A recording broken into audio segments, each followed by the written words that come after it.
अगर आपको बार बार बुखार आता है, मलेरिया या बुखार के बाद शरीर में गहरी कमजोरी बैठ गई है या जोड़ों में पुराना दर्द बना रहता है, नींद न आने की समस्या है, मानसिक बीमारी है या फिर दांत खाज खुजली की पुरानी समस्या है, जैसी काफी सारी समस्याओं को दूर करने वाली एक ऐसी जड़ी बूटी की आज मैं आपको पहचान और उसके फायदे बताने वाला हूं, जो बहुत तेजी से फायदा करती है। जानकारी बहुत ही महत्वपूर्ण है, अंत तक वीडियो को देखिएगा। नमस्कार, जंगली मेडिसिन में आप सभी का स्वागत है।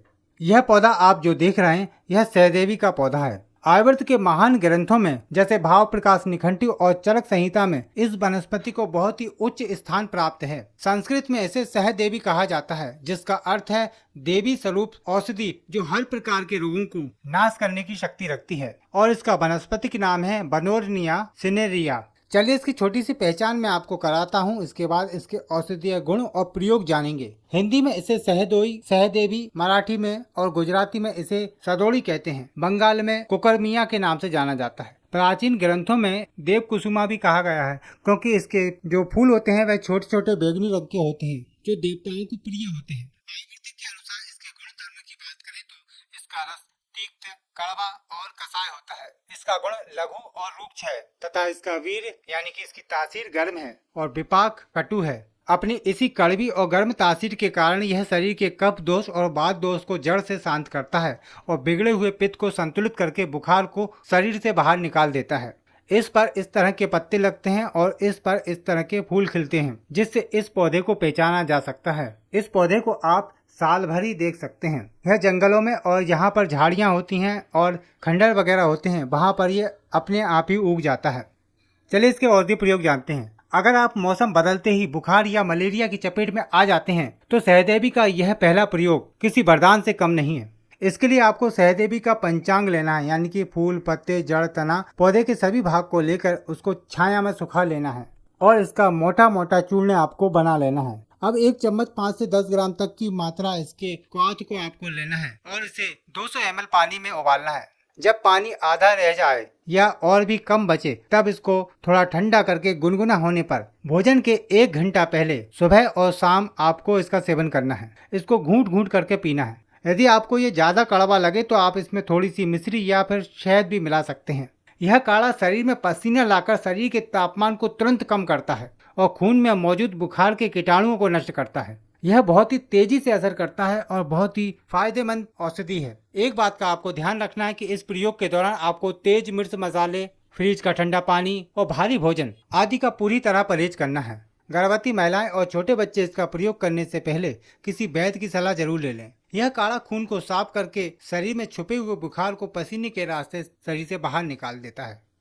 अगली समस्या की बात करें तो नींद न आने की समस्या आजकल बहुत ज्यादा देखने को मिलती है। यह वनस्पति मानसिक रोगों को भी दूर करती है। इसके लिए आपको इसकी जड़ का चूर्ण लेना है। इसकी जड़ को छाया में सुखाकर बारीक पाउडर बना लें। अब 1 से 2 ग्राम की मात्रा काफी है। इसको शहद में मिलाकर या फिर गाय के शुद्ध देसी घी में मिलाकर चाट लेना है और ऊपर से गुनगुना पानी या फिर दूध पीना है। आप कोई भी तरीका अपना सकते हैं। सहदेवी की जड़ वात दोष को शांत करती है और मानसिक शक्ति को बढ़ाती है। मस्तिष्क की नसों को आराम देकर उसकी थकावट को भी दूर करती है। यह स्ट्रेस को कम करती है और गहरी नींद लाती है। जिन व्यक्तियों को नींद न आने की समस्या है, वह इसका कुछ ही दिनों का प्रयोग से ही गहरी नींद पा सकते हैं। इस वनस्पति के प्रयोग के दौरान आपको तीखे मिर्च मसाले वाले भोजन का सेवन नहीं करना है। चाय, कॉफी और नशीली चीजों का पूरी तरह से त्याग करना है। जिन लोगों को दूध से एलर्जी है, वे केवल गुनगुने पानी या शहद के साथ इसको ले सकते हैं। यह वनस्पति आपके दिमाग को ठंडक देकर नसों को ताकत देती है, उनकी थकान को मिटाती है और एक प्राकृतिक नींद लाती है।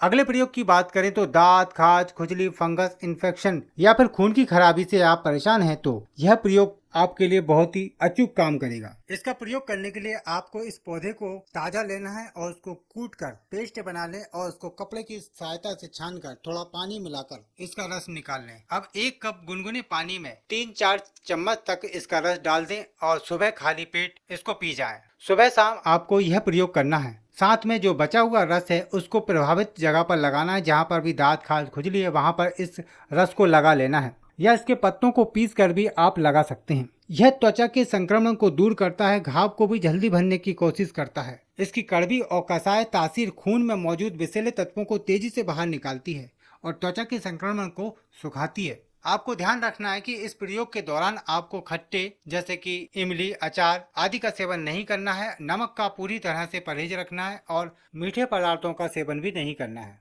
अत्यधिक कमजोर और पित्त प्रकृति वाले व्यक्ति इसको खाली पेट लेने के बजाय भोजन के आधे घंटे बाद या 1 घंटे बाद इसका सेवन करें।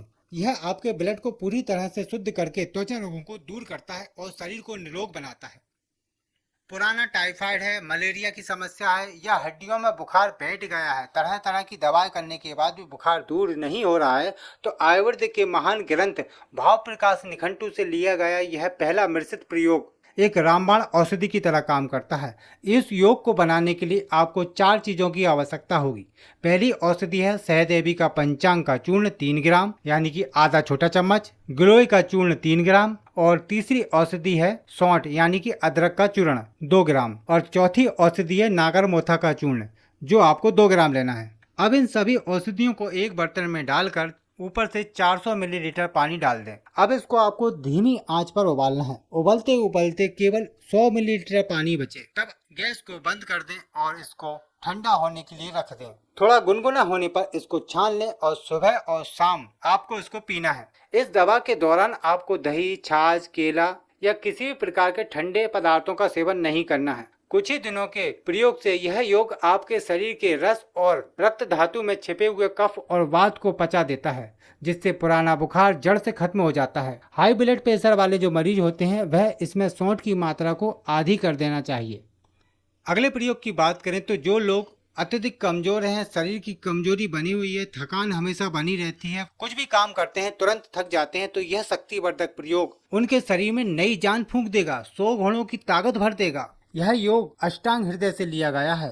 इसके लिए आपको सहदेवी के जड़ का चूर्ण लेना है 50 ग्राम, अश्वगंधा की जड़ का चूर्ण लेना है 50 ग्राम, शतावरी की जड़ का चूर्ण लेना है 50 ग्राम और धागे वाली मिश्री लेना है 50 ग्राम। अब इन सभी को अच्छे से कूट पीस कर छान कर किसी एक बर्तन में इकट्ठा करके अच्छे से मिक्स करके रख लें। अब 5 से 6 ग्राम की मात्रा या अपने शक्ति के अनुसार 10 ग्राम तक भी आप ले सकते हैं। रोज सुबह नाश्ते के बाद और रात को सोने से पहले दूध के साथ इसका सेवन करना है। यदि आपका पाचन थोड़ा कमजोर है तो दूध में 1 चुटकी सौंठ का पाउडर भी डाल दें। सहदेवी और अश्वगंधा का यह संगम शरीर की 7 धातुओं को पुष्ट करता है, शरीर में मांस और मज्जा को मजबूत करता है और दुर्लभ हो चुके शरीर को फिर से बलवान बना देता है। मधुमेह यानी कि डायबिटीज के रोगी इस योग को बनाते समय मिश्री का प्रयोग न करें, वह बिना मिश्री वाला ले सकते हैं। सावधानी के तौर पर आपको जंक फूड, अत्यधिक तेल मसाले वाले भोजन आदि का सेवन नहीं करना है।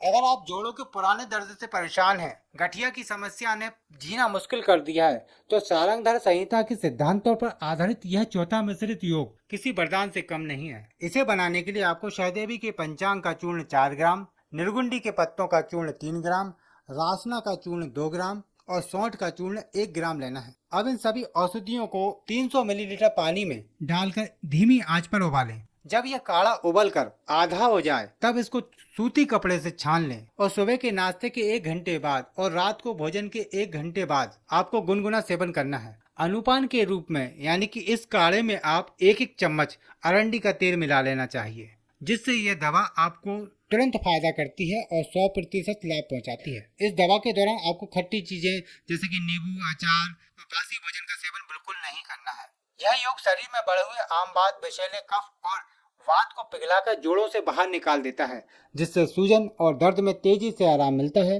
गर्भवती महिलाएं और अत्यधिक कमजोर पाचन वाले लोग इस काढ़े में अरंडी का तेल न मिलाएं। एक और अंतिम प्रयोग मैं आपको बताता हूं जो लीवर की कमजोरी, पीलिया के असर को कम करता है, भूख को बढ़ाता है और पेट की खराबी को ठीक करके पाचन शक्ति को मजबूत करता है। चरक संहिता में यह लिया गया योग एक अद्भुत औषधि है।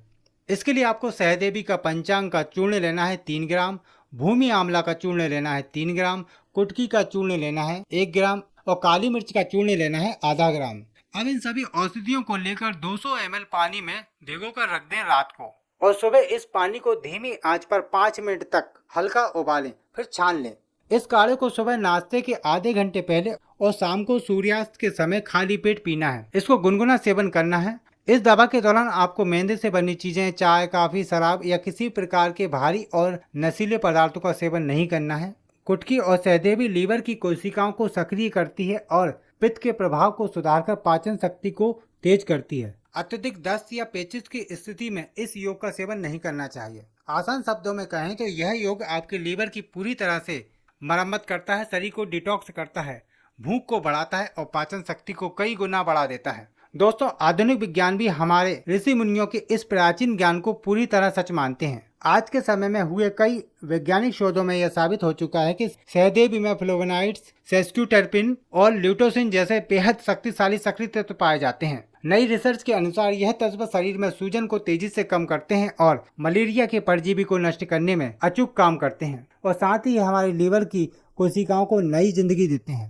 दोस्तों, आपके क्षेत्र में इस वनस्पति को क्या नाम से जानते हैं और यदि आप इसका कोई प्रयोग जानते हैं तो वह भी नीचे कमेंट करके जरूर बताना। हो सकता है आपकी दी हुई जानकारी किसी के काम आ जाए। अगर आप आयुर्वेद को घर घर पहुंचाने के हमारे इस पवित्र मिशन से जुड़ना चाहते हैं तो चैनल को सब्सक्राइब करें, वीडियो को लाइक करें और सभी के साथ शेयर करें। यदि कोई जड़ी बूटी नहीं मिल रही है तो वीडियो का डिस्क्रिप्शन चेक करें, वहां पर कुछ विश्वसनीय लिंक हम आपको उपलब्ध करा देंगे। एक विशेष बात, हमारे द्वारा बताई गई सारी जानकारी पूरी तरह प्रमाणित और परखी हुई है, जो पूरी तरह लाभ पहुंचाती है। लेकिन हम सभी जानते हैं कि हर व्यक्ति की प्रकृति अलग अलग होती है। अलग अलग तासीर होने के कारण औषधियों का प्रभाव भी अलग अलग हो जाता है। इसलिए किसी भी गंभीर समस्या में इन प्रयोगों को करने से पहले किसी योग आयुर्वेदिक चिकित्सक या वैद्य से सलाह जरूर ले लें, ताकि आपको किसी प्रकार की हानि न हो। हमें कमेंट करके जरूर बताएं कि आप अगली वीडियो किस जड़ी बूटी या बीमारी पर देखना चाहते हैं। हम आपके हर कमेंट को बड़े ध्यान से पढ़ते हैं, भले ही समय का अभाव होने के कारण रिप्लाई न कर पाएं। तो फिर मिलते हैं आपको एक नई जानकारी के साथ एक नई वीडियो में। तब तक के लिए नमस्कार।